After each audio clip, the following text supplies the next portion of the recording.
محمدا عبده ورسوله.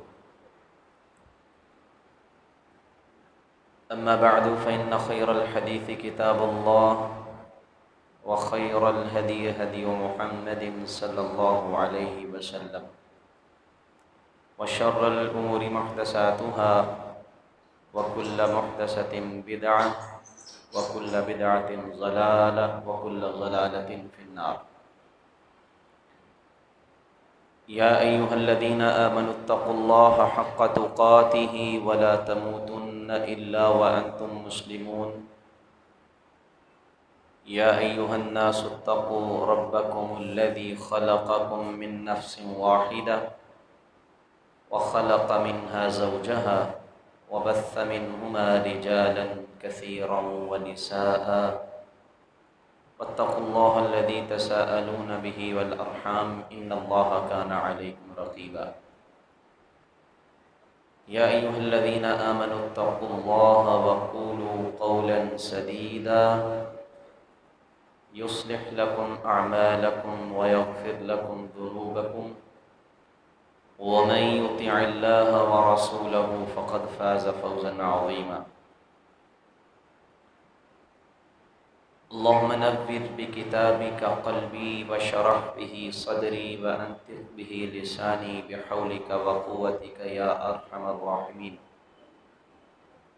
رب اشرح لي صدري ويسر لي أمري واحلل عقدة من لساني يفقهوا قولي. أعوذ بالله من الشيطان الرجيم. بسم الله الرحمن الرحيم. لن ينال الله لحومها ولا دماؤها ولكن يناله التقوى منكم.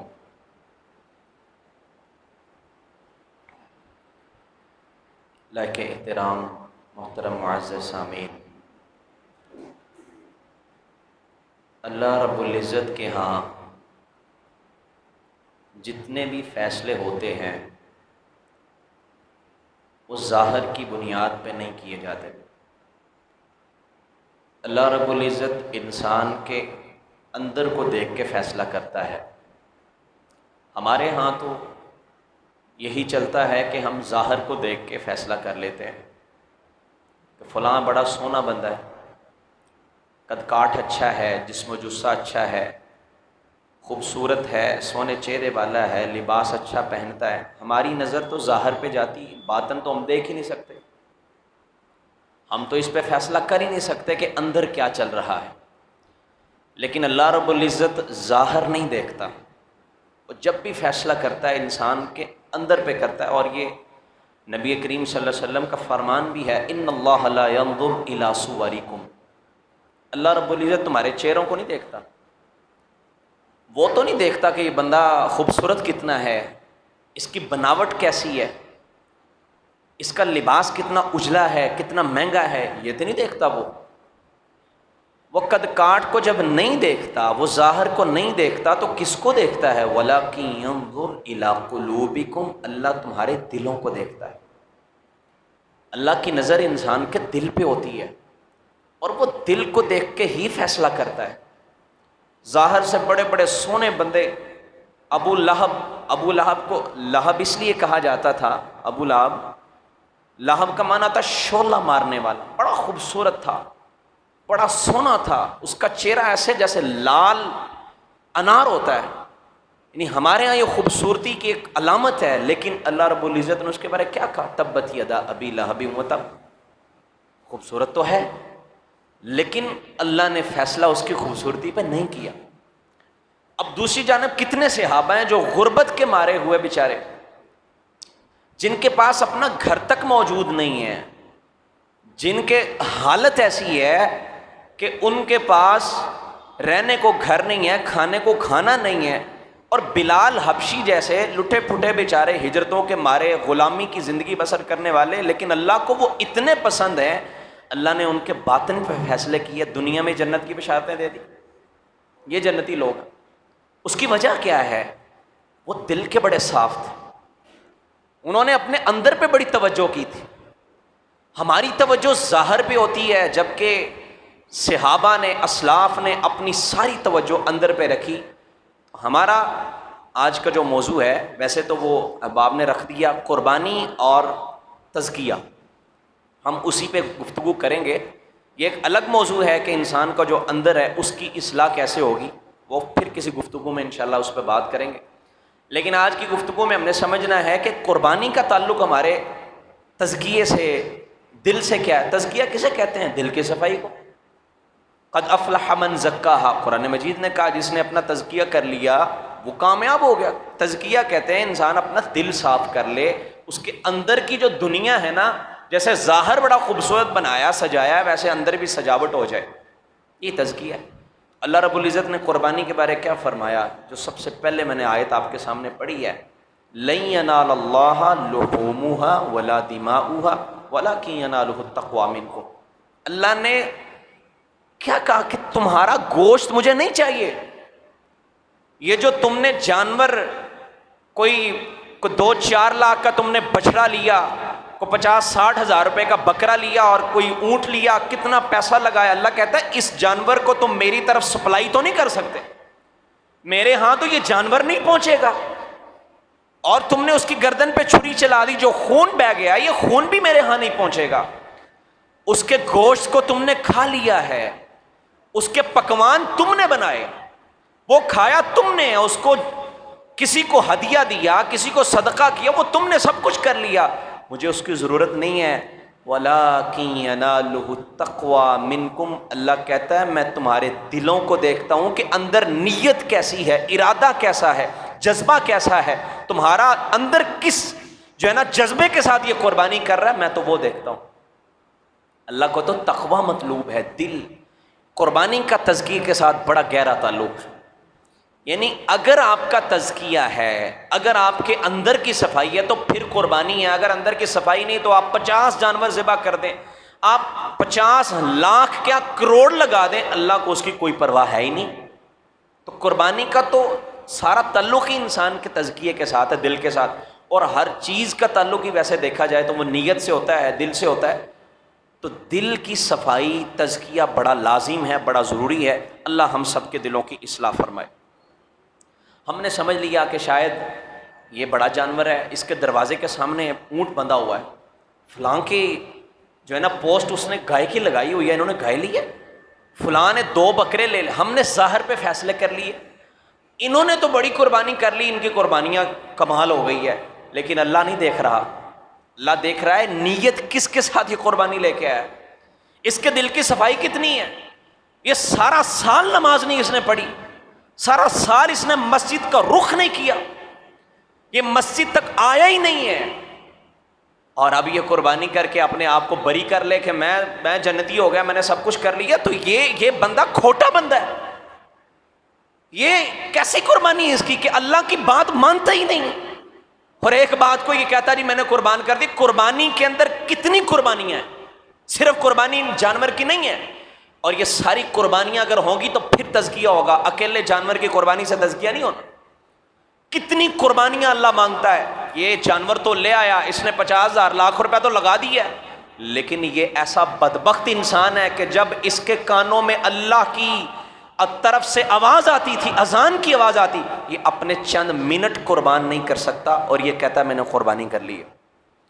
جو اپنے چند لمحات اللہ کے لیے قربان نہ کرے، جو چند منٹ قربان نہ کرے، جو وقت قربان نہیں کر سکتا اللہ کے لیے، اس بندے کی قربانی کس فائدے کی؟ یہ بناوٹی قربانیاں ہیں، یہ قربانیاں روح سے خالی ہو چکی ہیں۔ ہم نے عادت بنا لیا ہوا عبادات، مسجد میں آئے نماز پڑھی چلے گئے، ٹوٹل پورا کیا، 4 رکھتے ہیں پوری ہو گئی، چلو جی چھٹی، 10 رکھتے ہیں پوری ہوئی، بھاگم بھاگ۔ ہم نے عادتیں بنا لی ہوئی ہیں۔ اللہ عادت نہیں مانگتا، اللہ عبادت مانگتا ہے، اور عادت وہ ہوتی ہے جو اوپر سے کی جائے، اور عبادت وہ ہے جو دل سے کی جائے، اور دل سے تب ہی ہوتی ہے جب دل صاف ہوگا، جب دل کا تزکیہ ہوگا، جب اندر کی دنیا اجلی ہوگی، دھلی ہوگی، ستھری ہوگی، صاف ہوگی، پھر ہی ہوگا نا، پھر عبادت ہوگی۔ تو عزیز ساتھیوں، قربانی بھی عادت نہیں ہے کہ سال آیا جانور لیا قربان کر دیا، بلکہ یہ پوری عبادت ہے، اس کے اندر پورے کا پورا ایک فلسفہ ہے۔ تو قربانی عادت بن کے رہ گئی ہے، اللہ ہمیں قربانی کی روح عطا فرمائے، ہماری قربانیاں روح سے خالی ہیں، حقیقت قربانی کو ہم نے نہیں سمجھا، ہم نے قربانی کے اصل جذبے کو نہیں سمجھا۔ تو میں یہ عرض کر رہا تھا کہ جو بندہ نماز ہی نہیں پڑھتا، مسجد میں ہی نہیں آتا، وہ جتنے کا مرضی جانور لے آئے، اس کا اندر صاف نہیں ہے، کھوٹا پن ہے۔ تو یہ توجہ کرنی ہے۔ آپ نے گفتگو ختم ہونے سے پہلے آپ نے کسی نتیجے پہ پہنچنا ہے کہ آپ کی قربانی وہ ہو جو اللہ کے ہاں قبول ہوتی ہے۔ جو چھوٹا سا جانور بھی کوئی انسان کر دے خلوص نیت کے ساتھ، تو اللہ اس کو بھی احد پہاڑ سے بڑھا کے اپنے ہاں قبولیت عطا فرمائے۔ ایسی قربانی کرنی ہے۔ اللہ کیا مانگتا ہے ہم سے؟ اللہ مجھے کئی لوگ سوال کرتے ہیں، آپ سے بھی کئی سوال پوچھتے ہوں گے، علماء سے پوچھتے رہتے ہیں، جی فلاں جانور ہے، اس کا کان کٹا ہوا ہے، قربانی ہو جائے گی؟ یہ تھوڑا سا نا لنگڑا ہے، قربانی ہو جائے گی؟ کیوں پوچھتے ہیں؟ قربانی ضائع نہ ہو جائے۔ پوچھتے ہیں کہ نہیں؟ جانور عیب والا نہ ہو، یہ سارے سوال کرتے ہیں کہ کہیں میرے جانور میں عیب آ گیا تو میری تو قربانی ضائع ہو جائے گی۔ کیا آپ نے کبھی یہ سوچا اللہ جانور کے ظاہر پہ توجہ کر رہا ہے؟ اللہ نے یہ تو نہیں کہا جانور کا دل دیکھو۔ جانور کا کیا دیکھنا ہے؟ نبی صلی اللہ علیہ وسلم نے کیا فرمایا؟ حضرت علی کی روایت ہے، انس تشریف العین والاذن، ہم کانوں کو غور سے دیکھا کریں، اس کی آنکھوں کو غور سے دیکھا کریں، اس کے سینگوں کو غور سے دیکھا کریں، کہیں عیب نہ ہو۔ یہ ظاہر ہے، جانور کا ظاہر دیکھنا ہے، باطن کی بات نہیں ہے۔ آپ نے اس کے ظاہر پہ ساری توجہ رکھنی ہے کہ یہ ظاہر کتنا اچھا ہے۔ اگر اس کے کان میں کٹ آ گیا تو یہ عیبدار ہو گیا، اور اللہ عیبدار جانور قبول ہی نہیں کرتا۔ اگر اس کا سینگ کٹ چکا ہے، اس میں عیب آ گیا ہے، اللہ اس کو قبول نہیں کرے گا۔ ایک طرف ایک انسان ہے، وہ اندھا انسان ہے، اللہ کے ہاں قبول ہے کہ نہیں ہے؟ اللہ نے اس کی آنکھوں کو نہیں دیکھنا، اللہ جانور کے ظاہر کو دیکھ رہا ہے۔ اللہ کہتا ہے اس کو عیب دار نہیں ہونا چاہیے، کیونکہ تمہاری حیثیت ہی نہیں ہے کہ تم کسی کا اندر دیکھ سکو، تم مکلف ظاہر کے ہو۔ جانور کا ظاہر دیکھو، کہیں عیب نہیں ہونا چاہیے، اور اپنے پہ بھی توجہ رہو، اپنا باطن دیکھنا ہے۔ یہ کیا بات ہوئی کہ جانور تو بے عیب تلاش کرو؟ مولوی صاحب فلان نقص ہے کہ قربانی ضائع تو نہیں ہوگی؟ اپنی عبادت کا پتہ ہی نہیں ہے، اپنی حیثیت کا پتہ ہی نہیں ہے، اپنے یہ پتلے کا پتہ ہی نہیں ہے، اس کے اندر کتنی خامی ہے، یہ پتہ نہیں اللہ کے ہاں قبول ہونا بھی ہے کہ نہیں ہونا۔ کسی نے آ کے کبھی سوال کیا مولوی صاحب اور ذرا مجھے بھی تو بتائیں، میرے اندر فلاں عیب ہے، یہ نقص اللہ کو قبول بھی ہے کہ نہیں؟ جانور تو اللہ قبول نہیں کرتا، بڑی فکر کر رہے ہو، پیسہ لگتا ہے نا، کو 2-4 ہزار کو 40-50 ہزار روپے کی فکر ہے آپ کو، میرے پیسے ضائع نہ ہو جائیں، اپنی فکر بھی کریں، ایمان ضائع نہ ہو جائے، میرا اللہ مجھے بھی قبول کرے گا کہ نہیں کرے گا؟ میرا اندر کیسا، اندر گند کا ڈھیر پڑا ہوا ہے، اندر گندگی مچی ہوئی ہے، کتنے عیب ہیں، کتنے نقائص ہیں، کتنی خامیاں ہیں جو اللہ کو قبول نہیں ہے۔ کبھی جا کے مولوی صاحب سے یہ بھی تو پوچھو، مولوی صاحب یہ ذرا دل کا مسئلہ بھی تو بتائیں، میرے تو اندر یہ عیب ہے، قبول ہو جاؤں گا؟ اللہ نے جانور بے عیب مانگا ہے، انسان بھی بے عیب ہونا چاہیے۔ عیب تو ہوتے ہیں انسان میں، غلطیاں ہو جاتی ہیں، لیکن یہ نہیں کہ فکر ہی نہ کی جائے، اس کی فکر ہونی چاہیے ہمیں۔ تو اپنے اندر کو دیکھیے، اللہ رب العزت جانور کا ظاہر دیکھتا ہے، انسان کا اندر دیکھتا ہے۔ اس کا ظاہر ٹھیک ہے، لگ جائے گا قربانی پہ۔ مسئلہ یہ ہے، ظاہر بالکل ٹھیک ہے جی، عیب نہیں ہے، یعنی کچھ زیادہ کان نہیں کٹا ہوا، زیادہ سینگ نہیں ٹوٹا ہوا، معمولی نہیں، کچھ زیادہ عیب ہے نہیں ہے، لگ جائے گا جی، یہ مسئلہ تو مولوی صاحب بتا دیں گے۔ اب قبول ہوئی ہے کہ نہیں ہے، یہ نہیں کوئی بتا سکتا۔ اور جی میں اتنا مہنگا جانور لے کے آؤں، یہ کیوں نہیں قبول ہو سکتا؟ اس میں کوئی عیب نہیں ہے۔ آپ کہتے ہو عیب والا نہ ہو تو اللہ قبول کرتا، ہاں ہاں عیب نہیں ہے، آپ کی قربانی لگ جائے گی، قبول ہوگی کہ نہیں اس کے لیے آپ کے عیب کو دیکھا جائے گا، اس کے عیب کو نہیں دیکھا جائے گا۔ تو اپنی قربانی قبول کروانے کے لیے آپ کو اپنا ظاہر نہیں اندر بنانا پڑے گا، جانور کا ظاہر دیکھنا ہے۔ تو یہی میں عرض کر رہا تھا کہ ہماری قربانی سے روح ختم ہو گئی ہے، ہم نے بس عادت بنا لیا، قربانی آئی ختم، بس یہ چلی گی، اگلا سال آئے گا پھر قربانی کر لیں گے۔ ابراہیم علیہ السلام کی سنت ہے نا یہ، تو ابراہیم علیہ السلام نے پیغام کیا دیا اپنے بچوں کو، اپنی بیوی کو، بے آب و گیا وادی میں جب چھوڑ کے آئے تھے، دعا کیا کی تھی بلا؟ ربنا انی اسکنت من ذریتی بواد غیر ذی زرع عند بیتک المحرم، ربنا لیقیموا الصلاۃ، اللہ میں دعا کرتا ہوں ان کو تیرے گھر کے قریب چھوڑ کے جا رہا ہوں، بیت اللہ کے قریب چھوڑ کے جا رہا ہوں، حرم کے قریب چھوڑ کے جا رہا ہوں اللہ، تاکہ یہ نمازی بن جائیں۔ ابراہیم علیہ السلام کی سیرت کا پیغام یہ ہے، جن کی سنت کو زندہ کرنے کے لیے قربانی کی جاتی ہے۔ بے نماز شخص جس نے کبھی نماز کی پرواہ نہ کی ہو وہ قربانی کرے۔ بے نماز کے اعمال قبول ہوتے ہیں کہ نہیں یہ الگ سے بحث ہے، لیکن ہم اتنی سی بات کرتے ہیں کہ جس نبی کی سنت کو تازہ کر رہے ہیں اس نبی نے اپنی اولاد کو پیغام کیا دیا؟ اللہ میں ادھر اس لیے چھوڑ کے جا رہا ہوں یہ نمازی بن جائے۔ اور آج بے نمازی بھی کہتا ہے میں اتنے کا جانور لے کے آیا ہوں، میرا تو قبول ہوگا ہی ہوگا۔ اپنی نماز بھی ٹھیک کیجیے، عادت نہیں عبادت بنا کے قربانی کو کیجیے۔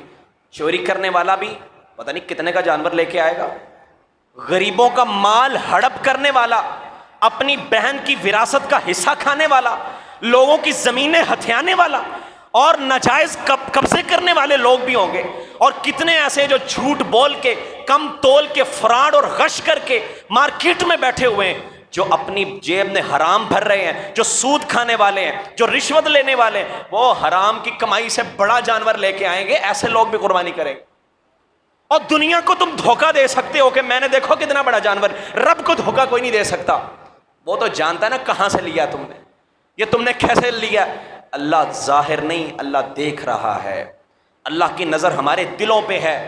جانور لے آئے، اب سیلفیوں کی بھرمار ہو جائے گی، فلاں جانور ہے، فلاں ہے، یہ میں نے لیا، اس کے ساتھ کھڑے ہو کے تصویر کھینچی جا رہی ہے، اور کبھی جو ہے نا فیس بک پہ، کبھی کسی ٹول پہ، کبھی کہاں پہ اپلوڈ ہو رہی ہے۔ یہ سیلفیوں والی قربانیوں سے باہر نکلیں یار، یہ کیا قربانیاں رہ گئی ہیں؟ بتانے کا اور دکھانے کی قربانی تو ہوتی نہیں ہے۔ یہ کس دنیا میں بس رہے ہیں ہم کہ میں نے اتنا دکھا کے کرنا ہے، میں نے یہ دکھانا ہے۔ بھائی ہر بندہ اب اعلان کرتا میں نے آج 5 نمازیں پڑھی ہیں جی۔ ہمارے ہاں یہ ایک بڑا مسئلہ بن گیا ہوا ہے، یہی اندر ہے، یہی تزکیہ ہے، یہی دل ہے۔ عمرے پہ جا رہے فلاں صاحب عمرے پہ جا رہے ہیں، مبارکباد ہو جی، یہ کوئی نئی رسم آ گئی ہے اور نیا طریقہ آ گیا ہے۔ اور بھائی تو عبادت کرنے جا رہے ہو تو اس کا کیا تعلق ہے تمہاری مبارکباد ہو؟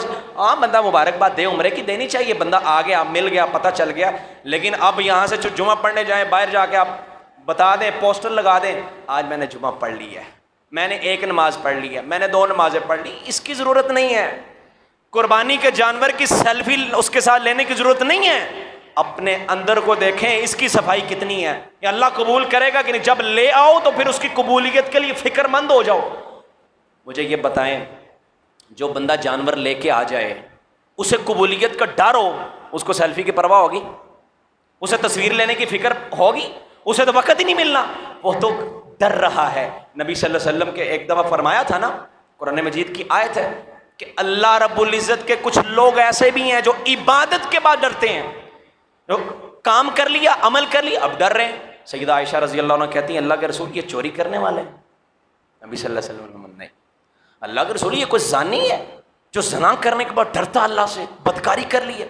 کہا نہیں عائشہ، یہ نمازی لوگ ہیں، یہ تہجد گزار ہیں، یہ اللہ کے بندے ہیں، یہ قربانیاں کرنے والے، یہ حج کرنے والے، زکاتیں دینے والے ہیں، لیکن وہ ڈرتے ہیں کہیں ہمارا عمل رد نہ کر دیا جائے۔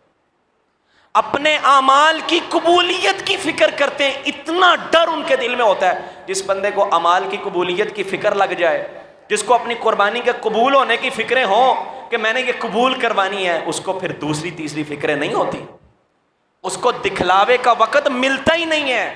حضرت ابو درداء رضی اللہ عنہ کہا کرتے تھے کہ کاش مجھے زندگی کی ایک نماز ایسی پتہ چل جائے۔ یہ کون ہے؟ صحابی رسول ہے، اور صحابہ کے بارے اہل السنہ کا عقیدہ ہے سارے جنتی ہیں، اللہ نے ان کو معاف کر دیا ہے۔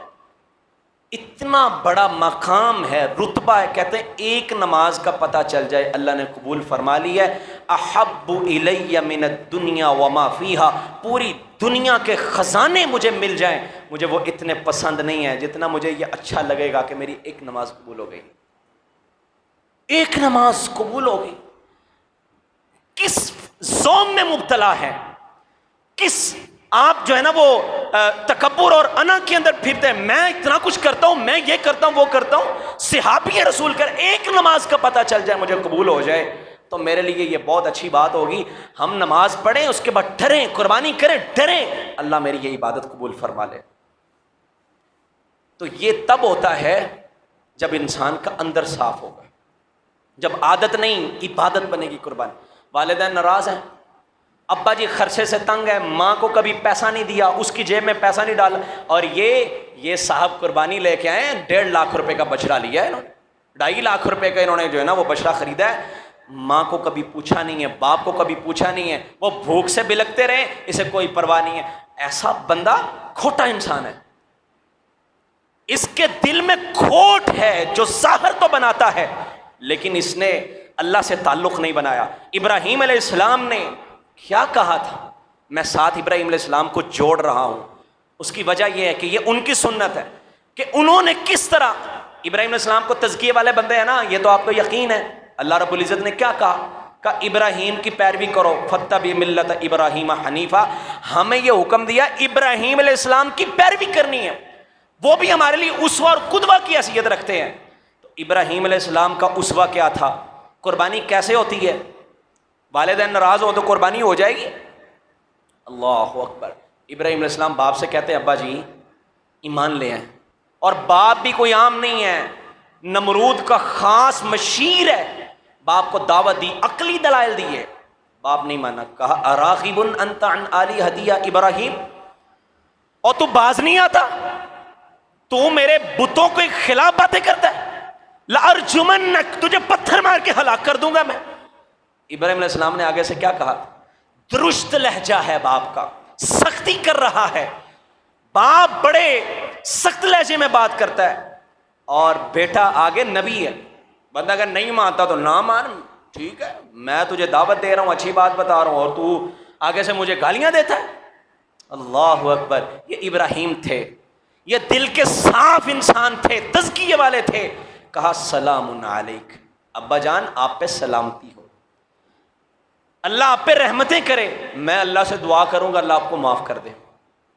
ہمارے یہاں قربانی کرنے والے بھی ہیں، ابا جی کی چھوٹی سی بات برداشت نہیں ہوئی، گھر چھوڑ کے جا رہے ہیں، فلاں بچہ بھاگ گیا گھر سے، کیا ہے؟ ابو سے لڑائی ہو گئی تھی، ماں نے جو ہے نا وہ پسند کی شادی سے روکا تھا، جی یہ بھاگ گیا گھر سے۔ یہ لوگ، اس کی قربانی کیسی ہے؟ ابراہیم علیہ السلام کی قربانی کا درس یہ بھی ہے، تزکیہ اس میں بھی ہے کہ آپ کے والدین سے محبت پوری ہونی چاہیے۔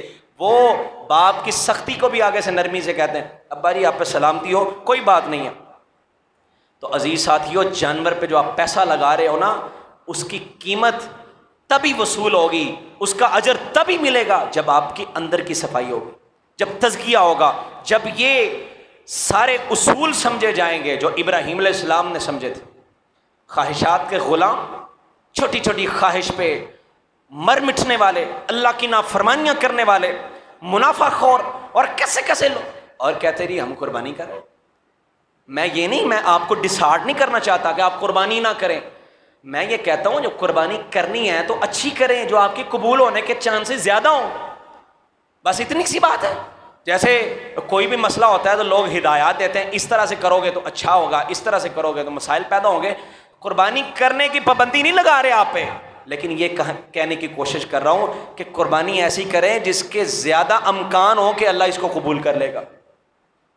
تو ایسی قربانی تبھی ہوگی جب انسان اندر سے صاف ہو جائے، دل مریض نہ ہو، دل صاف ہو، اور اگر دل مریض ہے تو پھر قربانی قبول نہیں ہے۔ اب دل مریض کی بڑی علامتیں، یہ ایک الگ موضوع ہے، دل مریض کیا ہوتا ہے، اس کی علاج کیا ہے، میں نے پہلے عرض کیا کہ ہم پھر کبھی بات کریں گے۔ تو بہرحال دل مریض کبھی ایسے بھی ہوتا ہے اللہ کی ملاقات کا شوق ہی نہیں ہے، اللہ سے ملنے کی کوئی تمنا نہیں ہے، دنیا سے ملنے کی بڑی چاہتے ہیں، بڑی تمنا ہے فلاں سے ملاقات ہو جائے، رشتہ داروں سے ملنے جا رہے ہیں، فلاں جگہ پہ جا رہے ہیں، دنیاوی معاملات میں جو جہاں پہ کچھ دوست اکٹھے ہیں وہاں پہ جا رہے ہیں، کسی مجلس میں بیٹھنے جا رہے ہیں، کسی میرج ہال میں جو ہے نا وہ دعوت ہے وہاں پہ جا، اللہ سے ملاقات کی تمنا ہی کوئی نہیں ہے۔ اللہ بلاتا ہے، مسجد میں آنے کے لیے وقت ہی کوئی نہیں ہے، کپڑے خراب کا بہانہ لگا دیا، کبھی وقت کا بہانہ لگا دیا، لیکن دوسری جگہ وہاں کپڑے خراب بھی ہوں تو دھو کے جایا جاتا ہے، وہاں چینج کر کے چلے جاتے ہو۔ اللہ سے ملاقات کی اگر تمنا نہیں ہے نا تو سمجھ لیں آپ کے اندر کھوٹ ہے، جو رب کو ملنا ہی نہیں چاہتا، جو مسجد میں آ کے چند لمحے برداشت ہی نہیں کرتا۔ دیکھو جی اتنا ٹائم ہوتے ہو گیا، اتنی دیر بٹھائے رکھتے ہیں ہمیں، اتنی لمبی نماز پڑھا دی انہوں نے، اتنا لمبا رکوع کر دی، اتنا لمبا سجدہ، اتنا لمبا قیام تو نہیں ہوتا۔ اللہ سے ملاقات کا یہ مسئلہ ہے کہ آپ کا دل لگ جائے اللہ کے ساتھ، آپ آئیں تو سکون، مصلی پہ کھڑے ہوں تو سکون ملے۔ اب دل ہی نہیں کرتا، ساری ساری رات صحابہ مصلی پہ کیوں کھڑے ہوتے تھے؟ اب سمجھ آتی ہے اس کی، ان کو اللہ سے ملاقات کا شوق بڑا تھا۔ یہ پہلے سنتے تھے نا تو بندہ یقین ہی نہیں کہ یہ کیسے ہو سکتا ہے، بندہ سارا دن محنت مزدوری کرے تھکا ہو اور رات کو بستر پہ آ کے سونے کی باری آئے تو بندہ کہ چلو جی میں اب رب کے سامنے کھڑا ہو جاتا۔ ایسے نہیں ہوتا۔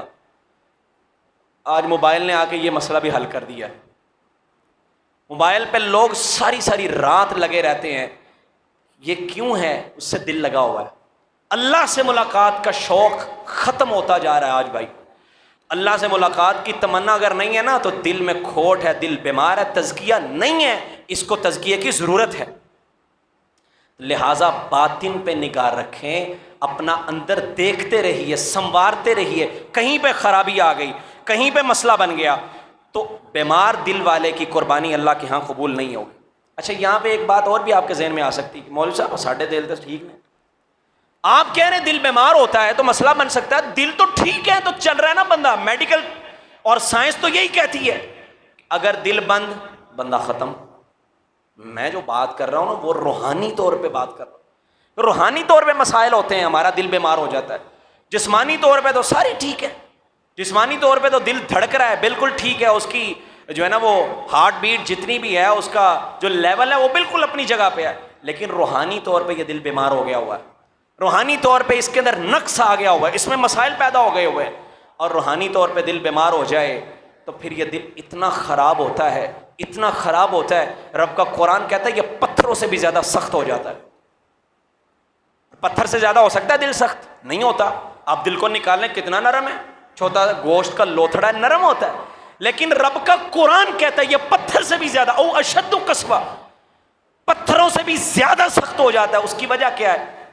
یہ جو سختی ہے نا یہ روحانی طور پہ، پھر یہ اتنا سخت ہوتا ہے اس کو اپنی ماں کے آنسو بھی نظر نہیں آتے، یہ اتنا سخت ہوتا ہے اس کو باپ کے بوڑھے چہرے کی جھریاں بھی نظر نہیں آتی، یہ اتنا سخت ہوتا ہے اس کو اپنے ہمسائے کا درد محسوس نہیں ہوتا، یہ اتنا سخت ہوتا ہے اس کو اپنوں کی کیا غیروں کی، کسی کی بھی غیروں کی چھوڑ کے اپنے گھر والوں کی پرواہ ختم ہو جاتی ہے، اتنا سخت ہوتا ہے۔ یہ بہنوں کو کرایوں پہ رلتا دیکھ کے بھی ان کی وراثت میں سے حصہ نہیں دیتا، یہ دل اتنا خراب ہو جاتا ہے۔ عزیز ساتھیوں اس کو ٹھیک کریں تاکہ آپ کی قربانیاں قبول ہو جائیں۔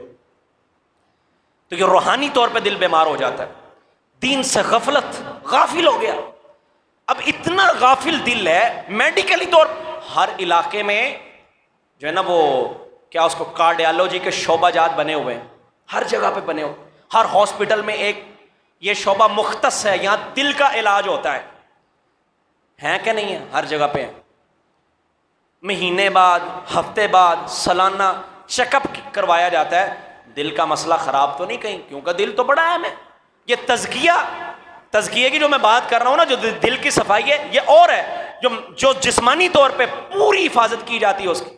یہ بندہ ہارٹ پیشنٹ ہے جی، اوئے ہوئے ہوئے دل کا مریض ہے، اس کو کوئی ایسی بات نہیں کہنی یہ پریشان ہو گیا تو کہیں دل کا دورہ نہ پڑ جائے، اس کو ایک ہارٹ اٹیک آیا ہوا ہے کہیں دوسرا نہ آ جائے، مسئلہ نہ بن جائے۔ بڑی توجہ کی جاتی ہے، بڑا اہتمام کیا جاتا ہے، اتنی گولیوں کے جو ہے نا وہ اپنے حلق میں اتارے جاتے ہیں پیکٹ کہ کہیں میرا دل خراب نہ ہو جائے۔ اور دوسری طرف روحانی طور پہ توجہ ہے ہی کوئی نہیں، پتہ نہیں کیسا ہے، کس طرح کا ہے، بیمار ہوا ہے کہ نہیں ہوا، کبھی سوچ اگر نہیں آئی، کبھی چیک اپ بھی نہیں کروایا، کبھی کسی کو دکھایا بھی نہیں ہے، تو پھر تزکیے کی بڑی ضرورت ہے۔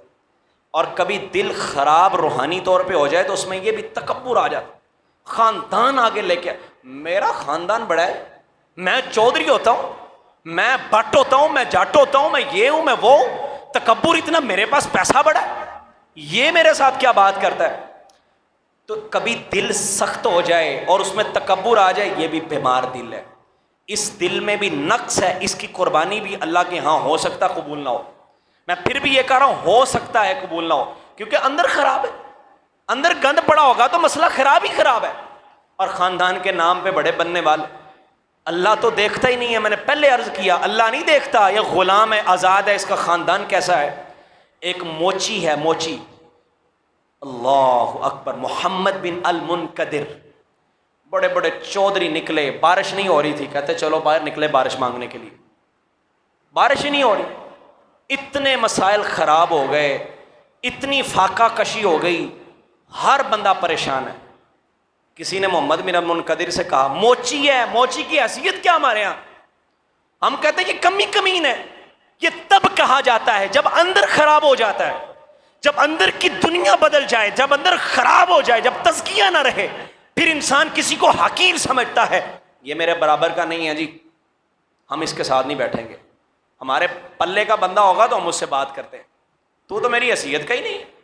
محمد بن المنکدر موچی ہیں، اللہ اکبر، باہر نکلے دعا کرنے کے لیے، اللہ سے کیا کہتے ہیں؟ انی اقسم علیک، قسم ڈال دی اللہ پہ، اللہ بارش دے دے، تجھے قسم دے کے کہتا ہوں۔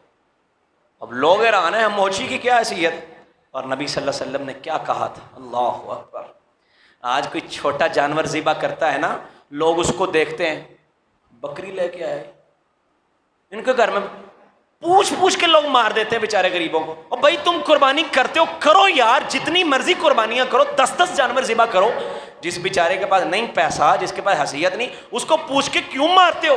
اچھا پھر کی لے اندر ہے ساری قربانی، اور تمہیں کیا لگے؟ پھر بتاؤ نا کتنے کا جانور لے کے آئے ہو؟ بکرا کر رہے ہو کہ بھیڑا کر رہے ہو؟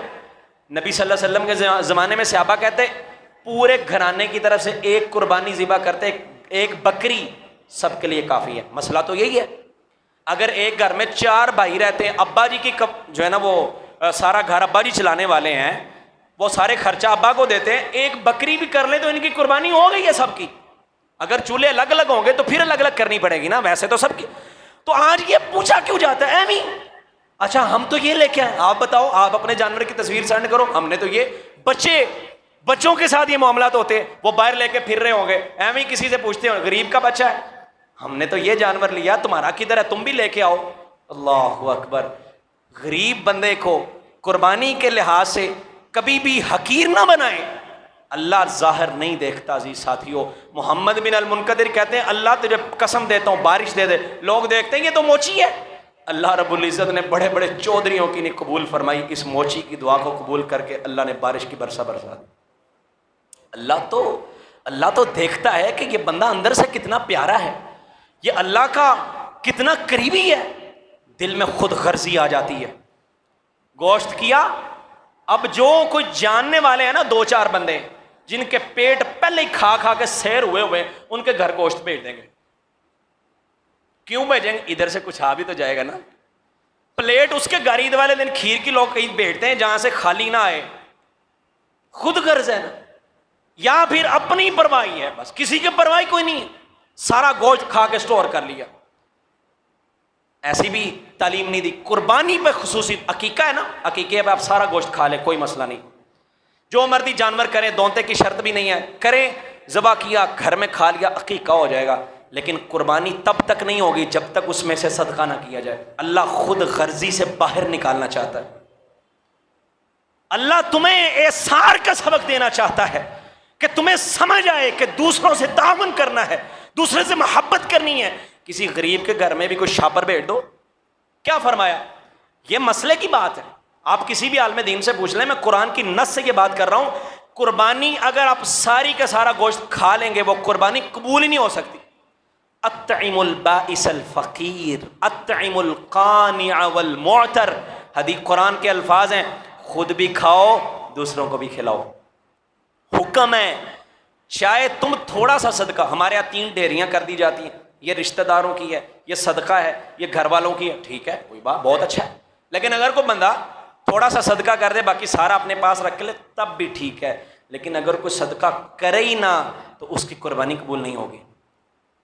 یہ اللہ نے احسان کا سبق دیا ہے، اللہ نے سمجھائی ہے یہ بات کہ قربانی کرنی ہے تو دوسروں کو ساتھ میں لاؤ، کہیں تمہارا دل اتنا بیمار اور خود غرض نہ ہو جائے کہ تم اپنے ہی ہو کے رہ جاؤ۔ اپنے گھر میں جب کچھ پکاؤ، نبی صلی اللہ علیہ وسلم نے صحابی سے کہا شوربہ زیادہ کر لینا، تمہارے ہمسائے کے گھر بھی سالن بھیج دینا، خود غرض نہ ہو جانا۔ اپنے گھر میں چولہا جل جائے، ساتھ والے کا جلا کہ نہیں، مجھے کوئی پرواہ نہیں ہے، میرے گھر میں اے سی لگا ہے، میری گاڑی کا ٹمپریچر میرے مطابق ہو جاتا ہے، مجھے کسی کو کوئی پرواہ نہیں ہے۔ خود غرضی سے باہر نکالنے کا درس بھی ہے قربانی میں۔ فرمایا جو مانگتا ہے، جو شاپر لے کے آئے اس کو بھی دو، جو نہیں مانگتا، جو سفید پوش ہے، جو ہاتھ نہیں پھیلاتا، اس کے گھر میں خود شاپر بنا کے بھیجو۔ یہ نہیں ہے کہ دو چار جاننے والوں کو دے دیا، یہ جو بندہ ہے اس کا تزکیہ ہی نہیں ہے، اس کے دل کی صفائی نہیں ہے، یہ خود غرض، یہ بیمار دل کی علامت ہوتی ہے، اللہ اس سے ہمیں نکالنا چاہتا ہے۔ تو روح قربانی عزیز ساتھی اس کو سمجھیے، علاج دل کا پھر ہی ممکن ہے۔ اللہ اکبر۔ اور پھر قربانی میں ایک اور بات، ابراہیم علیہ السلام کی سیرت تو بہت بڑی ہے، لیکن ان کی سیرت کے نکات بھی اپنے اندر پیدا کیجئے۔ ابراہیم علیہ السلام کا دل صاف تھا، تزکیہ تھا، اللہ کو قبول ہوئی کہ نہیں قربانی؟ پہلے علامت یہ ہوتی تھی قربانی کی کہ قربانی کی، جانور ذبح کیا، آسمان سے بجلی آئی، اس کو کھا گئی، قربانی قبول ہوگی۔ اب تو کوئی علامت ہی نہیں ہے، اب پتہ نہیں اللہ قبول کرے گا کہ نہیں۔ تو ابراہیم علیہ السلام کی قربانی اللہ نے قبول کر لی، اب کس کی ہوتی ہے کس کی نہیں، یہ ہمارے پاس کوئی پیرامیٹر نہیں ہے۔ اذ قربا قربانا فتقبل من احدهما ولم يتقبل من الاخر۔ آدم علیہ السلام کے بیٹوں نے بھی قربانی کی تھی نا، حابیل اور قابیل نے، ایک کی تو اللہ نے قبول کر لی، ایک کی نہیں ہوئی۔ تو ابراہیم علیہ السلام کی تو ہو گئی تھی نا، تو وہ کیسے ہوئی تھی، وہ کیسے تھے؟ وہ دل کے بڑے صاف تھے، ان کے اوصاف کیا تھے وہ بھی اپنے اندر پیدا کریں گے، آپ کی قربانی کی قبولیت کے چانسز بڑھ جائیں گے۔ شرک سے بیزار تھے، شرک نہیں تھا ابراہیم میں، یہ بات یاد رکھیے۔ اللہ رب العزت نے بار بار قرآن میں کہا وَمَا كَانَ مِنَ الْمُشْرِكِينَ وَلَمْ يَكُنْ مِنَ الْمُشْرِكِينَ۔ ابراہیم کا عقیدہ کچے دھاگے جیسا نہیں تھا کہ کوئی مسئلہ ہوا اور فوراً شرک شروع کر دیا، کوئی بیماری آئی تعویذ دھاگا شرکیہ شروع کر دیا۔ ابراہیم علیہ السلام بڑے پکے عقیدے کے تھے۔ اللہ رب العزت نے فرمایا ان کو میں نے کتنا عرصہ اولاد نہیں دی، شاکرا لانعمی، شکر گزار رہے، شکوہ نہیں کرتے تھے۔ اگر یہ اوصاف آپ کے اندر پیدا ہو جائیں گے، یہ بھی تزکیے کے لیے بڑے ضروری ہے، شکر گزار بن جائے۔ یہ الگ الگ پورے موضوع ہیں جن کو میں اشارتاً بیان کر رہا ہوں، شکر گزار بنے۔ یہ کتنی بڑی ناشکری ہے کہ ہماری صلاحیتیں اللہ کی نافرمانیوں میں خرچ ہو رہی ہوں۔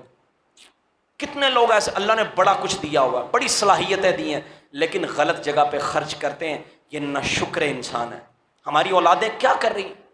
ٹک ٹاک پہ پتہ نہیں کہاں پہ اپنی صلاحیتیں ضائع کی جا رہی۔ تو اللہ رب العزت نے کہا میرا ابراہیم بڑا شکر گزار، میں نے اولاد نہیں دی، اس نے شکوہ نہیں کیا۔ میں نے کہا اگر دے دی ہے جاؤ اس کو جنگل میں چھوڑ کے آ جاؤ، ابراہیم نے شکر گزاری نہیں چھوڑی، شکوہ نہیں کیا۔ باپ کو چھوڑا، گھر کو چھوڑا، وطن کو چھوڑا، علاقہ چھوڑا، اپنی جہاں پہ ان کی پیدائش ہوئی وہ علاقہ چھوڑا، سب کچھ کیا، بیوی کو بھی بچے کو بھی جنگل میں چھوڑ دیا۔ اللہ نے کہا اب اس کی گردن پہ چھری چلا دو۔ ایک جگہ بھی ابراہیم کی زندگی میں آپ کو شکوہ نظر نہیں آئے گا۔ اتنا دل کا کھرا بندہ تھا ابراہیم، اتنا صاف اور سچا اور سچا بندہ تھا۔ اللہ نے کہا میں نے ابراہیم کو اپنا خلیل بنا لیا۔ واتخذ اللہ ابراہیم خلیلا، کہ ابراہیم نے اللہ کو راضی اتنا کیا ہے، اللہ نے خلت کے درجے پہ ابراہیم کو فائز کر دیا۔ اللہ اکبر۔ ابراہیم علیہ السلام کے اور بھی بڑے اوصاف ہیں، حلم و برداشت، ان ابراہیم حلیم اواہ منیب، اور ابراہیم کا یہ بہت بڑا وصف تھا، یہ تزکیے کے لیے بڑی ضروری چیز ہے کہ جب بھی کوئی مسئلہ ہوتا اللہ کی طرف لوٹتے۔ کوئی بھی مسئلہ پیدا ہوا، کسی دربار پہ جا کے دھکے کھانے کی بجائے اللہ کی چوکھٹ پہ آؤ، کسی بابے کے چرنوں میں جانے کی بجائے اللہ کے دربار پہ آؤ۔ ابراہیم علیہ السلام عراق سے نکلے، انی ذاہب الی ربی سیہدین، میرا رب بھی مجھے جہاں لے کے جائے گا، پتہ ہی نہیں جانا کہاں پہ ہے، کس رستے پہ جانا ہے، کس پگڈنڈی پہ چلنا ہے، کس روٹ پہ جاؤں گا تو کہیں پہنچ، منزل تو ہے ہی کوئی نہیں، اجنبی ہے بیچارہ، کہاں جانا ہے، وہ رب ہے، اس اللہ نے جہاں چاہا مجھے لے کے جائے گا، وہ ضائع تو نہیں کرتا نا۔ اللہ اکبر۔ اللہ ضائع نہیں کرتا عزیز ساتھیوں، اللہ بڑے بڑے اسباب پیدا کر دیتے۔ یہ ابراہیم کے بیٹے ہی تھے نا، ماں ہاجرہ کبھی اس پہاڑی پہ، کبھی صفا پہ، کبھی مروہ پہ۔ ابھی لوگ صفا مروہ پہ چکر لگاتے، ان کے چکروں کو اللہ نے کیسے سنت بنا دیا، کیسے اللہ نے اس کو جاری کر دیا۔ اللہ ضائع نہیں کرتا کبھی۔ کوشش کی، دل کے اتنے صاف لوگ تھے، اللہ نے ایک ایک کو چن چن کے مقام دیا۔ بیوی کی بھی یہ عادتوں کو اللہ نے، یہ جو ان کی ایک مشقت تھی، یہ بھاگ دوڑ تھی، اللہ نے حج کا حصہ بنا دیا. اور بیٹا اللہ نے کیا مقام دیا، جس نے کہا ابا جان جو رب نے کہا آپ کریں، مجھے مسئلہ ہی کوئی نہیں ہے. چھری چلانا او کتنی بڑی بات ہے. آپ کیا سمجھتے ہیں ابراہیم کون تھا؟ کوئی فرشتہ تھا؟ وہ بھی مشت خاک سے بنا ہوا خاکی انسان تھا، وہ بھی ہمارے جیسے ہی تھے. اور بیٹا کوئی عام بیٹا نہیں تھا. راتوں کو جاگ جاگ کے اللہ کے سامنے دعائیں کر کر کے، اللہ کے سامنے آنسو بہا بہا کے، ہاتھ اٹھا اٹھا کے منتوں سماجتوں سے ملا تھا. اور پھر عمر کے بھی آخری حصے میں ملا تھا. جب اس طرح کا بیٹا ہو، اس کے لاڈ پیار اور چاؤ اور ناز زیادہ بڑھ جاتے ہیں. جس کو بڑے لاڈوں سے پالا ہو، جس کو بڑے ناز و نام سے پالا ہو، پھر اس کے ساتھ محبت بھی بڑی زیادہ ہوتی ہے. اور جس کو انگلی سے پکڑ کے چلانا سکھایا اور یہ ہو کہ یہ میرا بڑھاپے میں سہارا بنے گا، اللہ نے کہا اس کی گردن پہ چھری چلانا ذرا. ابراہیم علیہ السلام نے کہا اللہ تو قربانی مانگتا ہے، قربانی مانگی ہے. باپ کو بھی تو قربان کیا تھا نا پہلے، اب بیٹے کی باری آئی ہے، قربان کرتا ہوں اللہ. اللہ کے راستے میں چھری چلا دی. اللہ نے اس بیٹے کو مقام یہ دیا، اس نے ایڑی کو حرکت دی، اللہ نے نیچے سے زمزم جاری کر دیا. اب وہی زمزم اللہ کے رسول فرماتے شفا ہے پانی میں. ماء زمزم لما شرب لہ، جس نیت سے پیو گے، جو دعا کر کے پیو گے، اللہ وہ دعا قبول فرمائے گا. اللہ نے مقام کیسے دیے؟ یہ کیوں مقام ملے؟ اللہ نے اس لیے دیے، یہ لوگ دل کے بڑے سچے تھے. رجوع اللہ کی طرف. آگ میں پھینکا، فرشتے آئے تھے، حکم دیں ہم پانی بھر، نہیں نہیں نہیں نہیں میرا اللہ ہے. پانی برسا دیتے ہیں. اس کو پہاڑوں کا فرشتہ بھی آگ، جو کہتے ہو کرتے ہیں، تم نبی ہو، تم خلیل ہو. ابراہیم کہتے ہیں نہیں، آگ میں آیا ہوں تو یہاں بھی میرا رب ہی ہے. جہاں بھی گئے اللہ سے تعلق رکھا. وہ کہیں بھی گیا لوٹا تو میرے پاس آیا. جہاں بھی جاؤ اللہ سے تعلق. تو ابراہیم علیہ السلام نے قربانیاں پیش کی تھیں. یہ بات بھی سن لیجئے، یہ جذبے اپنے اندر پیدا کریں گے تو قربانی کا مزہ ملے گا، لطف آئے گا آپ کو قربانی کرنے کا. آپ جانور کی گردن پہ چھری چلائیں گے، آپ کو پورے شعور کے ساتھ لذت ملے گی کہ میں قربانی کر رہا ہوں. جب قربانی ایک جانور کے گردن پہ چھری چلا رہے ہو، اب ہر طرح کی قربانی کے لیے تیار ہونا پڑے. وقت اللہ مانگے گا قربان کر دوں گا. مال پیسہ، ابراہیم علیہ السلام نے باپ قربان کیا، صحابہ نے بھی باپ قربان کیے تھے. اللہ اکبر. حضرت سعد رضی اللہ عنہ، ماں کہتی ہے بیٹا تو بے دین ہو گیا، تو نے محمد کا دین قبول کر لیا صلی اللہ علیہ وسلم، میں کھانا نہیں کھاؤں گی. کہا ماں جی کھانا کھا لے. 2-4 دفعہ ماں سے کہا، ماں نے کہا نہیں نہیں ایسے نہیں ہو سکتا. جب ماں کی حالت بگڑ گئی، ایسے لگ رہا تھا اب یہ مر جائے گی، انہوں نے پھر اپنا 2 ٹوک فیصلہ سنایا. یہ ہے قربانی، یہ ہے دل کی صفائی اور تزکیہ جو صحابہ کے اندر موجود تھا. کہتے لو ان لک مئۃ نفس فخرجت نفسا نفسا. او ماں جی ایک جان ہے آپ کے پاس اور اس جان کو آپ دینا چاہتی ہیں میرے لیے، 100 جانیں بھی ہوں میرے سامنے نکل جائیں، میں اللہ کا دین نہیں چھوڑ سکتا. ابو عبیدہ بن جراح کے سامنے جنگ میں باپ آ جاتا ہے. اب باپ سامنے ہے، ادھر ابو عبیدہ بن جراح، وہ کافر ہے یہ مسلمان ہے، تلوار اٹھائی باپ کا سر تن سے جدا کر دیا. قربانی اللہ کے رسول نے بھی یہ سبق دیا ہے، جو کچھ اللہ کے راستے میں قربانی اللہ مانگے دینی چاہیے. اگر وہ دینے کا جذبہ ہے قربانی کرنے کا مزہ آئے گا. صحابہ نے کر کے دکھایا. حضرت صحابی رسول نبی صلی اللہ علیہ وسلم کے صحابی ہیں عبداللہ بن ابی منافق کا بیٹا، مدینے کے دروازے پہ کھڑے ہو جائے، کہتے ابا جان تجھے اندر داخل نہیں ہونے دوں گا، پہلے یہ لفظ بولو، تم نے یہ کہا تھا میرے محمد کو، کہا نبی صلی اللہ علیہ وسلم کو کہ تم ذلیل ہو میں عزت والا ہوں، پہلے یہ کہو کہ میں ذلیل ہوں محمد عزت والے، پھر مدینے میں داخل ہونے دوں گا. باپ سامنے آ جائے اور دین کا مسئلہ ہو، اللہ کی نافرمانی ہو رہی ہو یا اللہ کی حدود میں مسئلہ آ رہا ہو، اللہ کی فرما برداری میں رکاوٹ بن رہی ہو، تو پھر باپ کیا حیثیت رکھتا، ماں کیا حیثیت رکھتی ہے. اس کو بھی قربان کرنے کا جذبہ اگر ہے تو آپ کو قربانی کی لطف ملے گا اور آپ کا دل صاف ہو جائے گا. اور پھر مال کیا حیثیت رکھتا ہے، یہ کچھ 40-50-60 ہزار کا ایک جانور کیا حیثیت رکھتا ہے. میری زندگی میں جتنا مال ہے اگر رب چاہے میں اس کو بھی قربان کروں. اب اس کی بھی صحابہ کی زندگیوں سے کتنی مثالیں ملتی ہیں. اللہ اکبر. کمال ہے صحابہ کمال. نبی صلی اللہ علیہ وسلم نے اعلان کیا چندہ لے کے آؤ. ابو بکر آئے, عمر آئے, ایک صحابی اٹھے, گھر میں تو کچھ تھا نہیں. اللہ اکبر, کیسے لوگ پیدا کیے تھے یار اللہ نے, کیسے دلوں کے صاف بندے تھے وہ. ایک صحابی اٹھے, پیسہ نہیں ہے, کچھ بھی نہیں ہے, یہودی کے پاس چلے گئے, مزدوری کی, پوری رات مزدوری کی. اللہ اکبر. کبھی اس نیت سے پیسہ کمایا کہ میں نے اللہ کے راستے میں خرچ کرنا ہے؟ پوری رات مزدوری کرتے رہے. جب صبح مزدوری ملی, کچھ پیسے ملتے ہیں, آدھے نبی صلی اللہ علیہ وسلم کی خدمت میں دے دیے. کہ آپ نے کل اعلان کیا تھا میرے پاس کچھ تھا نہیں, مزدوری کر کے لے کے آیا ہوں. مال کیا حیثیت رکھتا ہے, کاروبار صحابہ نے قربان کر دیے. حضرت رافع بن خدیج رضی اللہ عنہ, کتنے دل کے صاحب بندے تھے یہ. پورا کاروبار, ایک ہی مسئلہ ہے, لوگوں کو متعین پیسے پہ اپنی جو ہے نا وہ ٹھیکے پہ زمین دیا کرتے, جس کی اسلام اجازت نہیں دیتا. ویسے ٹھیکے پہ زمین دینا جائز ہے, لیکن جیسے وہ کرتے وہ جائز نہیں تھا. چچا نے بتایا کہ بیٹا یہ کام تو جائز نہیں ہے. اب سب کا کاروبار اسی سے منسلک ہے, پورا خاندان شروع سے کھاتا آ رہا ہے. یوں سمجھے ایک فیکٹری چل رہی ہے اور نسل در نسل چلتی آ رہی ہے. اب آگے پتہ چلے یہ تو کام ہی رام ہے, کروڑوں روپے کی فیکٹری بند کر دیں. تو اڈا کی خیال ہے مولوی صاحب بھوکے مر جائیے. قربانی کا جذبہ, پیسہ کچھ نہیں ہے, کاروبار, پورا کاروبار. رافع بن خدیج کیا کہتے ہیں, الفاظ سنیے اور سنتے رہیے اور غور کیجیے ان الفاظ پہ.